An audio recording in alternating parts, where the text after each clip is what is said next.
So I remember about 4 years ago, before I met my husband, I was stuck in a cycle of heartbreak. It was a case of me trying to date, and yet every single relationship ended up failing because the person didn't want commitment. So although we had chemistry, we never had that level of compatibility that I was after. And I've seen it all, from being blindsided in love to actually being the person that had to break up with someone. Looking back on my journey, there were definitely a couple of points where I was making a lot of mistakes, especially after I'd been heartbroken. That's exactly why I wanted to create this video today. This is 5 mistakes people make when they're healing from heartbreak. But before we get into that, my name is Sandeep Chana and I'm a manifestation and relationship coach. I love helping women attract their dream relationship, working on their relationships with themselves from the inside out. And if you like today's video, don't forget to like and subscribe. Now, the first mistake that I see is when people try and rush through the process. This idea that people are trying to get over the relationship really quickly, they're trying to get over this period of heartbreak. And yes, breakups are incredibly difficult because it brings up so many heavy emotions. So what ends up happening is we end up feeling sadness, grief, sometimes even feelings of shame can come up. Sometimes we feel really angry, maybe we've been blindsided in love, and it can feel really difficult. But sometimes people can try and go down that road of maybe jumping into another relationship, which isn't a healthy thing. You're not necessarily dating in the right state of mind. And that can actually lead to even more heartbreak down the line. And some people even go down the road of trying to numb their emotions with food and alcohol, which obviously isn't a healthy pattern. But I want you to remember that your healing journey isn't going to be linear. It's not going to be the case that like every single day you feel better and better. Like there might be some days where it still feels really heavy and you relapse and you find that those feelings of sadness keep coming back. And that's perfectly fine and it's so normal. But one really great way that you can document all of this is by journaling, and really journaling your feelings and how you feel about the breakup and how you feel about yourself, and how you're feeling about the future. Because although it might not feel like you're healing, actually from a week's time to 2 weeks to a month's time to even a couple of months, things can really change, and the change will just end up being really gradual. Really allow yourself to grieve and allow yourself to process those emotions. This brings me on to the second mistake that I see people making, which is people trying to avoid feeling those heavy emotions. And like I said, heartbreak inevitably brings on these heavy emotions. And it's a very horrible period because it can sometimes feel like a cloud completely over you. I remember when I was heartbroken, I could literally feel this heavy feeling in the pit of my stomach. And I just felt so sad. It was a case that I just didn't know if I was ever going to be okay again. But you need to allow yourself to process these emotions, to allow them to pass through. Most people make the mistake of trying to push them down. But the problem with that is those trapped emotions can come out later on and come out in a way that's self-destructive. So maybe you might self-sabotage in other relationships. Maybe you might have unresolved anger. And it can even manifest itself in different ways, like maybe even anxiety. And ultimately, that can make you ill. And here's an exercise that you can do to help process those emotions. Try and find somewhere comfortable to sit down or lie down and just allow yourself to get comfortable. Close your eyes. And we're going to take 3 deep breaths. Take a deep breath in. Hold. Breathe out. Take another deep breath in.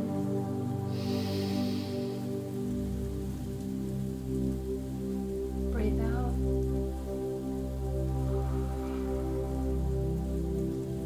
Take another deep breath in.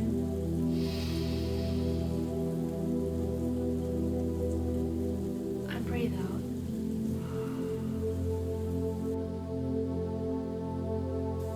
And just allow yourself any emotions to the surface. As uncomfortable as they are, allow them to come up.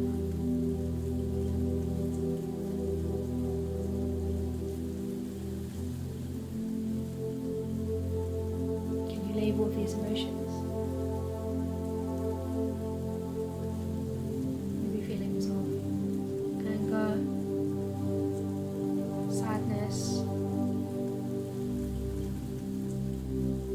Grieving,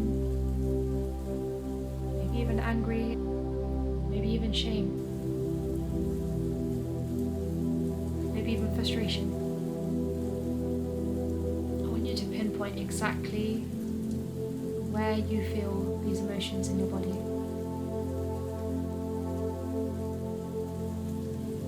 Is it your stomach? Your throat? Your head? Maybe it's somewhere else. Wherever you might be feeling those emotions. Now don't overthink it, it's the first thing that comes to your mind. Maybe you can already feel it in your body now.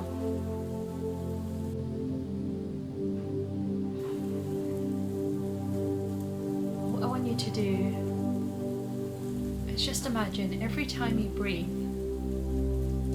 you're breathing in this divine white light. This light that brings in some healing energy. And we're just going to send that healing energy to that place in your body. And it's almost like these heavy emotions, it's almost like something thick and dense. This divine white light is going to pierce through. Allow those emotions to slowly dissipate. And as we breathe out,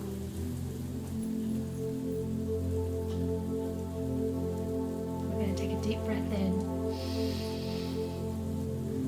And as we breathe out, I want you to imagine those heavy emotions being almost like this dark, thick fog that we're going to breathe out.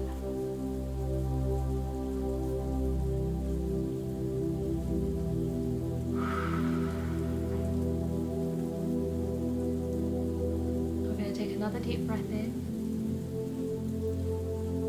More of these dense emotions. And we're going to take another deep breath in, sending these dark, dense emotions, forcing them to leave our body. I'm going to do this one more time.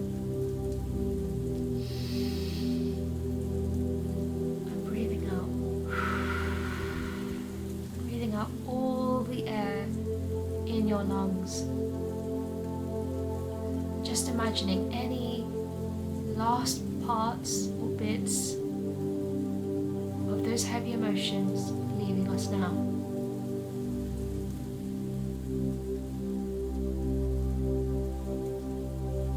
And when you're ready,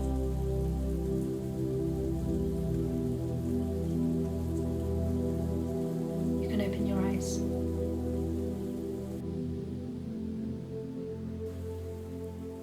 Hopefully now you feel like you've at least been able to process some of those emotions. While it might not feel like you've been able to process all of them, if you keep doing an exercise like this can really help you. And just remember, the emotions are there, but we want to make sure that we don't allow them to stay trapped in our bodies. We want to process them and allow them to pass through. Because honestly, that's the quickest way we can heal, is actually to allow these emotions to come to the surface so that we can just allow them to pass through. Okay, now moving on. The third mistake people can make when healing from heartbreak is idealizing their ex. And this is something that I did because I had these rose-tinted glasses. When my ex blindsided me and broke up with me, in my head I was like, no, but he's such an amazing person, he wouldn't have done this without a good reason. I literally didn't want to let go of the fact that maybe that illusion that I had of him, because I had put him on this pedestal, I thought he was such an amazing guy, that it wasn't true. And I actually found I was only remembering the good parts of the relationship. I was putting him on a pedestal and I actually wasn't addressing what wasn't working, how he actually behaved in the relationship, how he actually started to treat me towards the end. Because the truth is, if that relationship was really perfect, you two would still be together now. So really, it's about confronting what you actually didn't like about that relationship and actually what you didn't like about that person. And it can be really difficult because you're going to be piercing through the fantasy, almost shattering that illusion of everything that you believed up until now. Almost like this veil that everything is perfect is going to be lifted. It can actually be really hard when that illusion is shattered because you may have thought about this person in a really great and almost like fantastical way, like this person was amazing, there was nothing that they did wrong. But when you take that step back, you will start to realize that there were definitely elements where maybe there were red flags that you ignored, or things that you didn't want to see or didn't want to focus on at the time. And actually those things became a bigger problem later on down the line. For examples for me is my ex was actually someone that we had mutual friends with, but he didn't want to let anyone know that we were in a relationship. And I almost wanted to be this really easygoing, people-pleasing person. So I was like, yeah, that makes complete sense, although that's not necessarily what I wanted. So we carried on, and it was almost like we had to lie to everyone. He was really funny about meeting potential family members down the line. Like, obviously it was still early on in our relationship, but we were just talking about the future, and he would be really funny about talking about the future, or even just the idea of potentially meeting some family members one day. So all of these were red flags, but at the time I just thought, no, he's just, you know, not comfortable because we just aren't there yet. And I was almost making excuses for him. And honestly, the truth is, when we don't want to accept the truth, that's when people go down that road of, oh, I want this person back. And that person might not necessarily be good for you. And I've actually had this so many times with potential clients, or even clients who say, oh, this person, you know, they didn't want to be in a relationship with me. Maybe they cheated on me. Maybe they have broken up with me. How do I get them back? And the truth is, we can't manipulate people. If that person has chosen something, maybe they've decided to make decisions that actually have been really detrimental to you. Maybe they haven't thought about you at all. They haven't thought about your feelings.